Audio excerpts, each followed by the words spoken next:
یہ ہے مسلمانوں کا اسلامی جذبہ.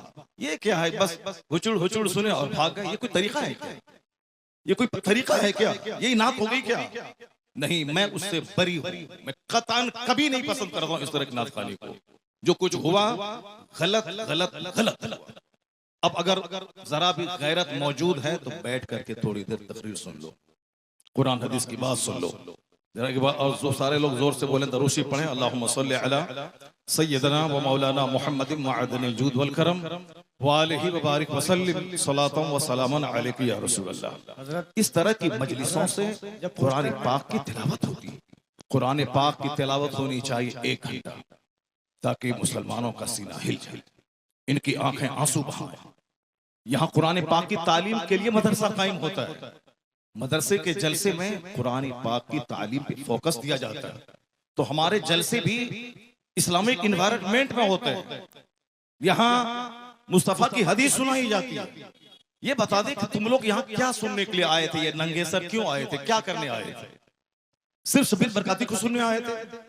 یہاں جس کے صاحب مرتبے کا یہ عالم ہے کہ بڑے بڑے علماء جن کا ہاتھ چومتے ہیں، ان کی کوئی عزت نہیں ہے. اور تم صاحب ایک دنیادار آدمی کی نعت سن رہے ہو. تمہیں معلوم ہے تمہیں کیا سب ہو رہا ہے؟ تقریر سنو، حدیث سنو، اور اپنے اسٹیٹ اور اپنے ڈسٹرکٹ کو بدنام مت کرو. یہ جلسہ ہے، قوالی کی محفل نہیں ہے. یہاں قرآن پاک کی تلاوت ہوتی ہے. آدھا گھنٹہ تک قرآن پاک کی تلاوت ہونی چاہیے. سرکار دو جہاں علیہ السلام کی حدیث پاک کی روایت ہونی چاہیے. اسلامی تاریخ بیان کرنی چاہیے. اب جلسہ شروع ہو رہا ہے، یہاں سے غور سے سنو. اللہ تبارک و تعالی ہم کو اور آپ کو سارے مسلمانوں کو جلسے کی قدر کرنے کی توفیق عطا فرمائے. ذرا ایک بار زور سے بولو سبحان اللہ. ہاتھ اٹھا کے بولو لا الہ الا اللہ محمد الرسول اللہ صلی اللہ علیہ وسلم. کنتم خیر امت اخرجت للناس تعمرون بالمعروف وتنہون عن المنکر. تم بہترین امت ہو، تم بہترین امت ہو جو لوگوں کی طرف بھیجے گئے ہو. اور تمہاری ڈیوٹی ہے نیک راہ پہ چلنا، نیکی کا پیغام دینا، اور تمہاری ڈیوٹی ہے برائیوں سے روکنا. زکوٰۃ، آپ کے خیرات، آپ کی خیرات، آپ کے صدقات کا کیا ہم نے استعمال کیا؟ وہ اسی لیے ہے. صاحب نعت پاک پڑھنا اسی لیے ہے تاکہ ہمیں مصطفیٰ سے محبت ہے.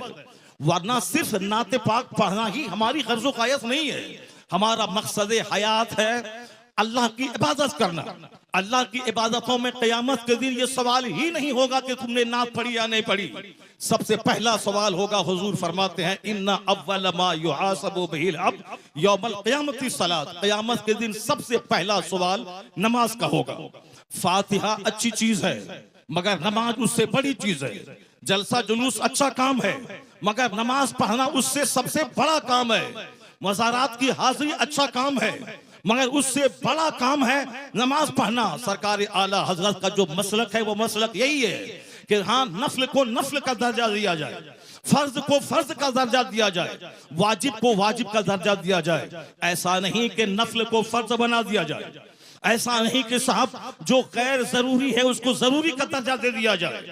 مسلک اعلیٰ حضرت یہی ہے کہ فاتحہ نفل ہے، نفل کی حیثیت ہو. جلوس نفل ہے، جلوس محمدی کی نفل کی حیثیت رہے. اور مزارات کی حاضری نفل ہے، اس کی حیثیت نفل آپشنل کی ہونی چاہیے. سب سے پہلا جو فرض اعظم ہے وہ نماز ہے. فرض اعظم نماز ہے. دوسرا سب سے بڑا فرض وہ روزہ ہے. ایک فرض اعظم زکوٰۃ ہے، ایک فرض حج ہے. یہ بیسک چیزیں ہیں. قیامت کے دن سوال نماز کا ہوگا، قیامت کے دن سوال روزے کا ہوگا، قیامت کے دن سوال حج کا ہوگا، قیامت کے دن سوال زکوٰۃ کا ہوگا، قیامت کے دن سوال اخلاق کا ہوگا، قیامت کے دن سوال فرائض و واجبات کا ہوگا. نوافل کا سوال نہیں ہوگا. اگر نوافل فرض کے ساتھ مل جائیں تو پھر اس کا درجہ اور بلند ہو جائے گا. لیکن فرض کو چھوڑ کر نفل بے وزن ہے، فرض کو چھوڑ کر نفل خس و خاشاک کی طرح ہے. تو جو کہتا ہے کہ فاتحہ حرام ہے وہ مس گائیڈ ہے. جو کہتا ہے کہ جلوس محمدی حرام ہے وہ گمراہ ہے. جو کہتا ہے کہ اولیاء و صالحین کے آستانے پہ جانا ضروری نہیں ہے، فرض واجب نہیں ہے، وہاں جانا گناہ ہے، ناجائز ہے، وہ بھی گمراہ ہے۔ اور جو یہ کہتا ہے کہ صرف نماز پڑھیں، درگاہوں پہ جانا نہیں، وہ بھی مس گائیڈ ہے۔ اور جو یہ کہتا ہو کہ صرف فاتحہ پڑھیں نماز ضروری نہیں ہے، صرف جلسہ کریں نماز ضروری نہیں ہے، صرف نعت پڑھیں نماز ضروری نہیں ہے، صرف صاحب قوالی کریں نماز ضروری نہیں ہے، وہ بھی مس گائیڈ ہے۔ بیچ کا راستہ ہے مسلک اعتدال اور مسلک اعلیٰ حضرت کہ پہلے فرض ادا ہوگا پھر نفل ادا ہوگا۔ یہاں نماز بھی ادا ہوگی، نیاز بھی ادا کی جائے گی، نماز بھی پڑھی جائے گی، مزارات پہ حاضری بھی ہوگی، نماز بھی پڑھی جائے گی، جلوس محمدی بھی نکالا جائے گا۔ یہ فرض اور نفل یا دونوں مل کر سیدھا راستہ جنت الفردوس لے کے جائے گا۔ نعرہ یہی مسلک اعلیٰ تکبیر، حضرت ہے، نعرہ رسالت۔ یہی مسلک اعلیٰ حضرت ہے، اسی کا نام مسلک اہل سنت و جماعت ہے۔ کل کوئی بدعقیدہ یہ نہیں بولے کہ اتنے روپے بڑا جلسہ ہوا، نماز کی بات نہیں ہوئی۔ میں نماز کی وکالت کرتا ہوں کہ نماز کے بغیر جلسہ بے وزن ہے، نماز کے بغیر فاتحہ۔ بیٹھ جاؤ تم وہاں پہ، بیٹھو، ننگے سر بیٹھ کیا کرنے آیا تھا؟ بیٹھو تم وہاں پہ، میری بات سن، کیا تمہاری بات سنو؟ بیٹھو تم وہاں پہ، بیٹھ جاؤ تم وہاں پہ۔ یہ کیا قوالی کی محفل ہے؟ قوالی کی محفل ہے یہ؟ ایسے ذلیل نہیں کیا جاتا۔ قوالی کی محفل ہے یہ؟ مفتی صاحب، قوالی ہے یہ؟ قوالی تھی وہ، ایسے ذلیل نہیں کیا جاتا ہے۔ قوالی تھی وہ، قوالی تھی وہ، نہیں قوالی تھی وہ۔ بیٹھ جاؤ سب، بیٹھ جاؤ سب، بس میں اصلاح کرنے کے لیے بیٹھا ہوا ہوں، بیٹھ جاؤ، بیٹھ جاؤ۔ نہیں وہ غلط ہے، جو کچھ ہوا وہ غلط ہے، جو کچھ ہوا وہ غلط ہے، جو کچھ ہوا وہ غلط ہے، نہیں ہے۔ ہاں ہاں، کیا یہاں وہ ناچ کو سننا چاہتا ہے؟ وہ ناچ کو سنے گا، وہ ناچ کو سنے گا، ناچ کو سناؤ، دینی مجلس میں ناچ کراؤ گے تم؟ بیٹھ۔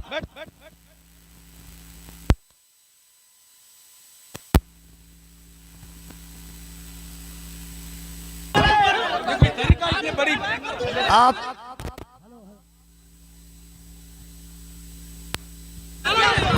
ہلو جب مفتی صاحب کو معلوم تھا کہ شبیر برکات، میرا سوال یہ ہے کہ میں دوائی دکان ہے اور دوائی دکان کے بغل میں نے دو طبقے کو آپس میں لڑتے ہوئے دیکھا، جس میں کہ ایک بریلوی سماج اور ایک دیوبندی سماج تھا۔ تو بریلوی کہتے ہیں کہ دیوبندی لوگ صحیح نہیں ہے اور بریلوی صحیح ہے، تو اس کا بنیاد کیا ہے، جڑ کیا ہے، مجھے اس کی جانکاری چاہیے۔ سوال تھوڑا ڈیفیکلٹ ہے بھائی صاحب نے کوئی ڈیفیکلٹ سوال کہا ہے لیکن جواب بہت آسان ہے۔ سوال ڈیفیکلٹ ہے لیکن جواب آسان ہے، جس کے کارن آپ کا بیروت بھی ہوا۔ میں ویروت کرو کیا نہیں، میں انشاءاللہ اس کے اوپر آؤں گا، آپ کے دوسرے سوال پہ بھی آؤں گا۔ پہلے سوال کا جواب دوں پھر دوسرے سوال پہ آؤں گا انشاءاللہ۔ بھائی صاحب کا سوال تھا کہ وہ دوا کی دکان میں ہے اور دیکھتے ہیں کہ مسلمان جھگڑ، ایک دیوبندی ایک بریلوی ہے، اس میں سے صحیح کون ہے؟ دونوں بولتے ہیں کیا میں صحیح ہوں اور دوسرا غلط ہے۔ بھائی صاحب یہ دیوبندی لفظ کہاں سے ہے؟ جو دیوبند سے فارغ ہوتے دیوبندی کہتے ہیں، جو بریلی ایک جگہ ہے بریلی سے فارغ ہوتے تو بریلی کہتے ہیں۔ کون صحیح ہے؟ وہ مسلمان صحیح ہے جو قرآن پہ عمل کرتا ہے، جو قرآن اور صحیح حدیث پہ عمل کرتا ہے، چاہے دیوبندی ہو، بریلوی ہو، ندوی ہو، مدنی ہو، کوئی بھی ہو، کدھر سے بھی ہو، ہندوستانی ہو، امریکن ہو، سعودی ہو، جو قرآن کے پیغام پہ عمل کرے، جو اللہ نے فرمایا اس کے اوپر عمل کرے اور اللہ کے رسول کی صحیح حدیث پہ عمل کرے، وہ صحیح ہے۔ اسی لیے جاننے کے لیے کون صحیح ہے آپ کو قرآن مجید تو ترجمے سے پڑھنے پڑے گا۔ اگر قرآن مجید ترجمے سے نہیں پڑھیں گے تو مشکل ہے جاننے کے لیے کون صحیح ہے کون غلط ہے۔ تو میری تقریر کی بنیاد تھی یہ، سوال مشکل تھا، جواب بہت آسان ہے۔ جو قرآن پہ عمل کرے اور اللہ کے رسول کی صحیح حدیث پہ عمل کرے وہ لوگ صحیح ہے۔ ٹھیک ہے۔ یہ تیسرا سوال ہے کہ بریلی سماج کے لوگ صبح سویرے کے ٹائم میں یا نبی سلام کا پڑھتے ہیں اور عصر کے وقت، جبکہ دیوبندی سماج میں ایسا نہیں ہوتا ہے، وہ لوگ اسلام کا پرچار کرتے ہیں، وہ لوگ یہ یا نبی سلام علیہ کا نہیں کرتے ہیں، کارن؟ بھائی صاحب کا سوال ہے کہ کچھ لوگ یا نبی سلام علیکم کہتے ہیں، کچھ لوگ نہیں کہتے ہیں، کیا کارن ہے؟ جیسا میں نے کہا بھائی صاحب، آپ کے سارے سوال کا ایک جواب دے دو، آسان جواب، کہ جو قرآن سے ملتا ہے وہ صحیح ہے، جو قرآن سے ٹکراتا ہے وہ غلط ہے۔ تو جو بھی اگر آپ کو سوال پوچھے بھائی صاحب پوچھو بھائی قرآن کا کون سا حوالہ ہے، آپ کا سوال ہے قرآن کی کون سی آیت میں کہا گیا ہے یا حدیث کا کون سا حوالہ ہے، آسان. آپ کو ایک ماسٹر کی دیتا ہوں، ماسٹر کی سمجھے بھائی صاحب، ماسٹر کی سارے تالے کو کھولنے والی چابی، ماسٹر کی. کوئی بھی کچھ بولے قل ہاتھو برہانکم ان کنتم صادقین، قرآن کی آیت ہے. آپ اپنا ثبوت پیش کرو اگر آپ سچے ہو. تو اگر کوئی بھی مسلمان کچھ کہے تو بولو ثبوت کیا ہے، قرآن سے پیش کرو. قرآن سے ہے تو صحیح حدیث سے پیش کرو. حدیث صحیح ہے کہتے کی کرو، اگر صحیح حدیث سے ملتا ہے قرآن سے ملتا ہے تو صحیح ہے. تو کوئی بھی کچھ بھی سوال کرے ان سے پوچھو قل ہاتھو برہانکم، آپ اپنا ثبوت پیش کرو، برہان پیش کرو اگر آپ سچے. بھائی صاحب میں آپ سے سوال پوچھنا چاہتا ہوں، آپ نے اتنے سوال پوچھے مجھے، ہاں آپ نے کہا اسلام کا مطالعہ کیا ہے؟ نہیں کیا ہے. آپ اتنے سوال اسلام کے بارے میں کیوں پوچھ رہے؟ جی بغل میں مسلم کا دکان ہے تو جانکاری ملتے رہتا ہے. ہاں تو مسلم کی دکان بغل میں ہے، بغل کے مسلم نے آپ کو بھیجا ہوگا یہ پوچھنے کے لیے؟ نہیں غلط بات ہے. غلط بات ہے. آپ خود پوچھنا چاہتے جی. تو بھائی صاحب آپ اتنی تحقیق کر رہے بریلوی آج بحث دیوبندی، چل رہا تھا نا. بھائی صاحب آپ قرآن کو ترجمے سے کیوں نہیں پڑھتے؟ وہ بات نہیں، آج بحث چل رہا تھا دو ہی گٹ میں، بالکل صحیح. تو تو میں بھائی چپ چاپ سن رہا تھا ہاں تو ابھی اور آپ میں نے سوچا آپ سے آگے کوشچن پوچھوں گا. تو جواب مل گیا آپ کو نا کہ قرآن مجید سب سے بہترین کتاب ہے جاننے کے لیے کیا حق ہے کیا غلط ہے، سمجھے اپنا. تو میری درخواست ہے آپ سے بھائی صاحب کہ آپ قرآن مجید کا ترجمہ پڑھیے، آپ کو ڈائریکٹ صحیح چیز ملیں گی. نہ بغل والے سے پوچھیے نہ اپنے بغل کے مسلمان سے پوچھیے، ڈائریکٹ قرآن مجید کا ترجمہ پڑھیے. ہندی جانتے ہندی میں پڑھیے، جو زبان جانتے بنگالی جانتے بنگالی میں پڑھیے، اس کے اوپر عمل کرو، آپ کو اس دنیا اور آخرت میں فائدہ ہوگا. تو ناظرین اکرامی یہ تھی آج کی انٹرسٹنگ ویڈیو جو کہ بالکل واقعی ٹرینڈ چل رہا ہے، اور جو شروع میں بتانا بھول گیا کہ ڈاکٹر ذاکر نائک صاحب کا کلپ بہترین اس میں لگا ہوا ہے. اب حضرت محمد صلی اللہ علیہ وسلم نے حجۃ الوداع کے موقع پر جب آپ آخری حج فرما رہے تھے تو تقریباً 100 لاکھ کے قریب صحابہ کرام بھی وہاں موجود تھے.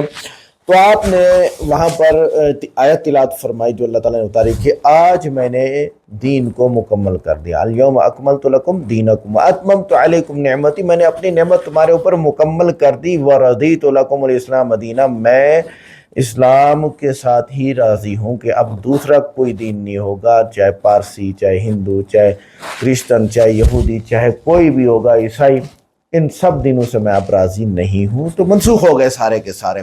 یہ قرآن پاک کی آیت باقی دینوں کے منسوخ ہونے کی ایک بڑی دلیل اور ثبوت ہے. تو جب یہ آیت ہے بدعات کے بارے میں بھی کہ اب ہم کسی بھی اسلام کے اندر جو کوئی بھی مسئلہ ہے، کوئی بھی عبادت ہے، اس عبادت میں اضافہ نہیں کر سکتے. جیسے کہ مغرب کے 3 فرض ہیں، ہم 4 پڑھیں تو زیادہ ثواب ملنا چاہیے، حرام ہے. فجر کے 2 فرض ہیں تو 4 پڑھیں تو زیادہ ثواب ملے گا، حرام ہے، ناجائز ہے، نماز ہی نہیں ہوگی. کیوں کہ جو اوپر سے طے کر دیا گیا. جمعہ کے فرض 2 ہیں، 4 پڑھنے چاہیے، زور کا ٹائم ہے تو ثواب زیادہ ملے گا. حرام ہے، ناجائز ہے، نہیں پڑھ سکتے آپ. روزہ بھائی 31 ہے، 31 تو ہوتے نہیں ہے، 30 29 ہے یا 30 ہیں، بھائی روزے ہم 35 رکھ لیں گے پھر عید کریں گے. حرام ہے، حرام. عید کے دن روزہ رکھنا حرام ہے، ناجائز ہے. کیوں؟ آپ شریعت میں تبدیلی نہیں کر سکتے. آپ نے اتنے دن روزے رکھے، آج آپ کھاؤ پیو، اللہ تعالیٰ کا حکم ہے، اگلے دن روزہ رکھنا ہے تو رکھ لو. تو کہنے کا مقصد یہ ہے کہ ما بہ دین کو دین بنا دینا، جو دین میں ہے نہیں اس کو دین بنا، جو عبادت ہے نہیں اس کو عبادت بنا دینا، یہ بدعت کہلاتی ہے. نبی علیہ السلام نے فرمایا، بخاری کی صحیح بخاری کی حدیث ہے، کل ضلالۃ فی النار، کل بدعت ضلالہ و کل ضلالۃ فی النار، ہر بدعت گمراہی ہے اور ہر گمراہ آدمی جہنم میں جائے گا. ایک اور جگہ ہے جہاں پر آپ علیہ السلام نے اور بھی بدعت کے بارے میں بہت ساری باتیں فرمائی ہیں. کہنے کا مقصد یہ ہے کہ بریلوی اور دیوبندی دونوں ایک ہی ہیں، فقہ ایک ہے، امام ابو حنیفہ کو مانتے ہیں، قرآن کو مانتے ہیں، حدیث کو مانتے ہیں، ساری چیزوں کو مانتے ہیں. کیچڑ اچھالنا ایک مزاج بن گیا ہے کہ تم ہی برے ہو، ہمارے جیسے نہیں ہو تو تم برے ہو، تم محبت ہی نہیں کرتے ہو حضرت محمد صلی اللہ علیہ وسلم کیونکہ آپ نعتیں نہیں گاتے ہو. جنید جمشید کو آپ نے سنا ہوگا، لاؤ اس جیسا نعت خان، دیوبندی نعت خان، اس جیسا نعت خان لا کے دکھاؤ، لا کے دکھاؤ. پہلے ان سے پہلے بھی نہیں تھا، بعد میں بھی نہیں آیا ہے. اور جو میں مسلک بریلوی کے معذرت کے ساتھ کہنا پڑ رہا ہے چھوٹے چھوٹے بچوں کی نعتیں اور چھوٹی چھوٹی بچیوں کی نعتیں ہمارے سامنے آ جائیں تو ہم لا حول ولا قوت الا باللہ پڑھتے ہیں۔ اور بھائی بات یہ ہے کہ آپ کے 30 ملین تک ویوز جو آ رہے ہیں نا یوٹیوب کے اوپر بچوں کی نعتوں کے، اور بھجان وہ بچے کو دیکھ رہے ہیں، وہ نعت کو نہیں دیکھ رہے ہیں، بچے کی ایکٹنگ کو دیکھ رہے ہیں۔ جیسے آپ نے دم دم یا علی ایک نعت چلی ہے، پتہ نہیں کتنے 40 ملین سے اوپر بھی، جانم علی علی، تو وہ اہل تشیع میں سے ایک صاحب ہیں، وہ اس کو ایسے انداز سے انہوں نے پڑھا، میں خود 4 بار سن گیا، مجھے ایک لفظ نہیں سمایا، 5 بار یاد ہے، ارے یہ کہہ کیا رہا ہے، میں تو دھن میں مگن تھا، جیسے وہ مگن تھا میں بھی مگن تھا تو وہ رہا ہی نہیں۔ تو اسی لیے یہ جو بھائی صاحب آئے ہیں نا اسٹیج پہ نعت گانے کے لیے، اس ویڈیو کے شروع میں برکتی صاحب، شبیر برکتی یا بارکتی جو بھی ہے، یہ جو آئے ہیں نا یہ وہی ڈانس کرنے آئے تھے، باقی لوگوں کو اس کے الفاظ سے مطلب ہی نہیں تھا۔ ٹھیک کیا مفتی شہریار صاحب نے، اور اس کو ٹوکا اور اس چیز کو روکا، اور پھر اللہ کے لیے کاش یہ کر لیتے۔ بھائیو دوستو بزرگوں، میں روک رہا ہوں شبیر برکتی صاحب کو، شبیر برکتی صاحب کو اس لیے روک رہا ہوں کہ اللہ ناراض ہو جائے گا، کاش یہ یوں کہتے ہیں، ان کے منہ سے سچ نکل ہی گیا کہ اللہ کے لیے تھا نہیں۔ بھائی آس پاس دیوبندی رہتے ہیں تمہارا مذاق اڑائیں گے، آس پاس اہل حدیث رہتے ہیں تمہارا مذاق اڑائیں گے، چلو اس نسبت سے بھی کہیں نہ کہیں ہم کہیں گے یار ٹھیک ہے کہ رسول اللہ صلی اللہ علیہ وسلم نے فرمایا کہ ہر وہ چیز گناہ ہے جو تمہارے دل میں آئے کہ یار اس کو لوگ دیکھ کے کیا کہیں گے۔ ٹھیک کیا مفتی صاحب نے، ٹھیک کیا، اور آگے جو مفتی صاحب نے باتیں کی ہیں ساری بالکل ٹھیک ہیں، دعوت کے مطابق ہے، قرآن کے مطابق ہے، حدیث کے مطابق ہے، چہ جائے کہ وہ بریلوی ہیں، میں اس چیز کا انکار نہیں کر سکتا جو سچ ہے، اور پاکستان کے بریلویوں سے بالکل مختلف ہیں۔ میں تو یہاں سوچتا رہتا ہوں کہ پاکستان کے بریلویوں کے اندر علماء کہاں چلے گئے، سارے ہی نعت خواں بن گئے، سارے ہی، یا وہ مسلح بڑھائے گا علم طرح کے ساتھ، قاری قرآن حضرات بھی ہے، لیکن ایک مطلب جس طرح مسئلہ کے اعلیٰ حضرت ہے ویسے نمائندگی نہیں ہے، چند ایک لوگ گنے چنے 2 3 4 ہیں بس۔ انڈیا بھرا ہوا ہے ماشاءاللہ، ہم دیکھ رہے ہیں ہندوستان کے بریلوی علماء ماہر علماء ہیں، حاذق علماء ہیں، اور بہت زبردست بیانات کرتے ہیں وغیرہ وغیرہ وغیرہ، لیکن یہ جو لکھا ہوا تھا اصلاح ایمان و عمل کانفرنس، بہت اچھے عنوان ہے، یہی عنوانات ہمارے ہاں بھی چلتے ہیں یہاں پہ، یہ بہت اچھا عنوان ہے، ہم تائید کریں گے۔ اور مدارس اور حفاظ اکرام بیٹھے ہوئے تھے جن کی دستار بندی تھی غالباً، تو الحمدللہ میرے مدرسے سے بھی اس سال جس مدرسے میں پڑھاتا ہوں تو 24 تقریباً 20 سے 24 طلباء کی دستار بندی ہوئی، اور ان کو ہم نے پگڑی باندھی اللہ کے فضل سے، اور بڑا مجمع تھا، تقریباً کوئی میرا اندازہ ہے 7 سے 10 ہزار کے درمیان مجمع تھا، اور ماشاءاللہ خوب جمے اور جم کے ہم نے جو ہے وہ دستار بندی کی، اور ہر سال کرتے آ رہے ہیں، اور اس سے مجمع متوجہ ہوتا ہے، اور لوگ کہتے ہیں کہ ہاں ہم اپنے بچوں کو بھی داخل کریں گے، لیکن اس طرح کی نعت خوانی ٹھیک نہیں ہے۔